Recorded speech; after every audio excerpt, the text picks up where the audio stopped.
नमस्कार, स्वागत है आप सभी का एक बार फिर से राज आईक्यू स्टडी में। तो आज हम लोग साइंस के 20 महत्वपूर्ण क्वेश्चन करेंगे।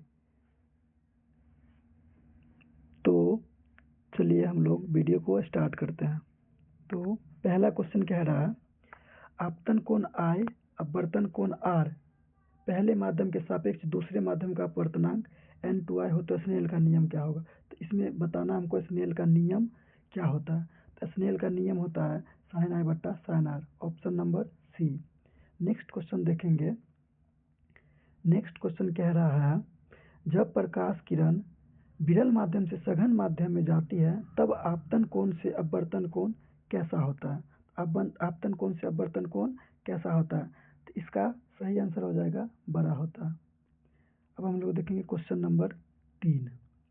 क्वेश्चन नंबर 3 में क्या कह रहा है, हवा में प्रकाश की चाल 3 × 10⁸ मीटर प्रति सेकंड तथा कांच में प्रकाश की चाल 2 × 10⁸ मीटर प्रति सेकंड है।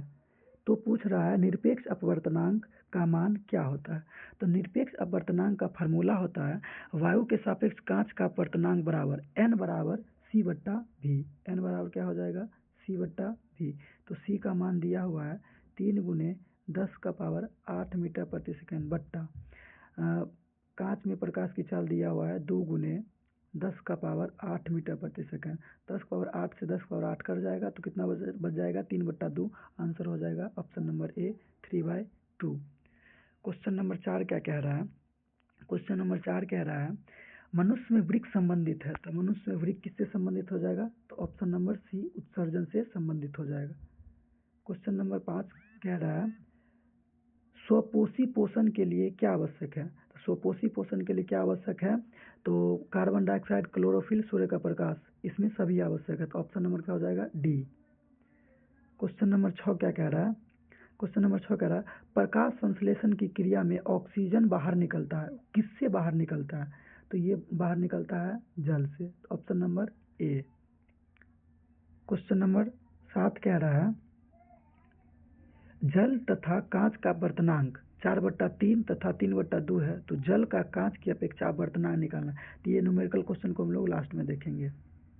नेक्स्ट क्वेश्चन हम लोग देखेंगे 8 नंबर। 8 नंबर में क्या कह रहा है, जब आपतन कोण का मान क्रांतिक कोण के बराबर हो तो अपवर्तन कोण कितना होगा। तो अपवर्तन कोण कितना हो जाएगा, तो 90 डिग्री हो जाएगा। तो option number B. Next question हम लोग देखेंगे 9 नंबर क्वेश्चन कह रहा है दांत का मसूड़ा इनेमल दंत लवक किस पदार्थ का बना होता है जो क्या होता है, काफी कठोर होता है। तो किसका बना होता है दांत का इनेमल, तो कैल्शियम फॉस्फेट का बना होता है। नेक्स्ट क्वेश्चन कह रहा है सोडियम क्लोराइड के जलीय विलयन से विद्युत धारा प्रवाहित करने पर यह वियोजित होकर सोडियम हाइड्रोक्साइड बना लेता है। तो इस प्रक्रिया को हम लोग क्या कह देंगे, तो इस प्रक्रिया को हम लोग कह देंगे क्लोर क्षार अभिक्रिया। नेक्स्ट क्वेश्चन हम लोग देखेंगे 11 नंबर, सामान्य आंख के लिए स्पष्ट दर्शन की न्यूनतम दूरी कितनी होती है। तो इसका न्यूनतम दूरी क्या हो जाएगा, option number D 25 centimetre. Question number 12 देखेंगे हम लोग, निकट दृष्टि दोष में किस लेंस का प्रयोग किया जाता है। तो इसमें निकट दृष्टि दोष में हम लोग अवतल लेंस का प्रयोग करते हैं। किसका प्रयोग करते हैं, अवतल लेंस का प्रयोग करते हैं। इसको याद करने के लिए एक ट्रिक हम लोग देखेंगे, NADU। निकट दृष्टि दोष पूछेगा तो अवतल हो जाएगा, और दूर दृष्टि दोष पूछेगा तो क्या हो जाएगा, उत्तल हो जाएगा। इसी से याद रखिएगा, निकट का अवतल हो जाएगा और दूर का क्या हो जाएगा, उत्तल हो जाएगा। नेक्स्ट क्वेश्चन हम लोग देखेंगे निम्न में से कौन सा अंग संवेदीग्राही नहीं है। संवेदीग्राही कौन नहीं है ये पूछ रहा है। तो कान हमारा है संवेदीग्राही, आंख भी संवेदीग्राही है, नाक भी संवेदीग्राही, लेकिन हमारा दिमाग जो है ये संवेदीग्राही नहीं है। क्वेश्चन नंबर हम लोग अब देखेंगे 14 नंबर। 14 नंबर क्वेश्चन में क्या कह रहा है, निम्नलिखित में से कौन सबसे अधिक अभिक्रियाशील है। सबसे अधिक अभिक्रियाशील कौन सा है ये पूछ रहा है।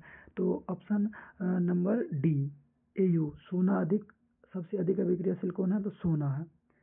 हम लोग अब देखेंगे क्वेश्चन नंबर 15, जिंक ऑक्साइड के साथ कार्बन को गर्म करने पर जिंक धातु की प्राप्ति होती है, तो इसमें पूछ रहा है कार्बन क्या हो जाएगा, तो कार्बन क्या हो जाएगा, तो कार्बन हो जाएगा इसमें कार्बन हो जाएगा उपचायक। क्या हो जाएगा, उपचायक। इसका राइट आंसर हो जाएगा option number B. Next question क्या रहा है, 16 नंबर समीकरण दिया हुआ, इसमें पूछ रहा है अपचायक कौन है, अपचायक पूछ रहा है। तो इसमें MnO2 plus Al arrow Mn2 plus Mn plus Al2O3, इसमें अपचायक पूछ रहा था। इसमें अपचायक हो जाएगा Al, एल्युमिनियम इसमें क्या हो जाएगा, अपचायक हो जाएगा। क्वेश्चन नंबर नेक्स्ट देखेंगे, मेरु रज्जु निकलता है, तो मेरु रज्जु किससे निकलता है, तो इसका राइट आंसर हो जाएगा ऑप्शन नंबर डी, मेडुला से।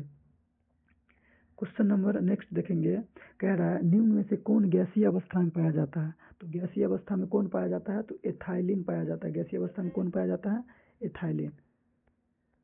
नेक्स्ट क्वेश्चन देखेंगे, श्वेत प्रकाश की किरण जब किसी प्रिज्म से होकर गुजरती है तब जो वर्ण सबसे अधिक विचलित होता है वह क्या, मतलब उसका रंग पूछ रहा है, तो उसका रंग कैसा हो जाएगा, तो उसका रंग होता है बैंगनी। आज का लास्ट क्वेश्चन हम लोग देखेंगे, कह रहा है क्वेश्चन, सक्रियता श्रेणी के मध्य में स्थित धातुओं का निष्कर्षण किया जा सकता है, तो इसका राइट आंसर हो जाएगा ऑप्शन नंबर बी, धातु को ऑक्साइड में बदलकर कार्बन द्वारा अपचयन करने पर। तो आज हम लोग ये वीडियो को समाप्त करते हैं। आप लोग कमेंट में ज़रूर बताइएगा आपको वीडियो कैसा लगा। धन्यवाद।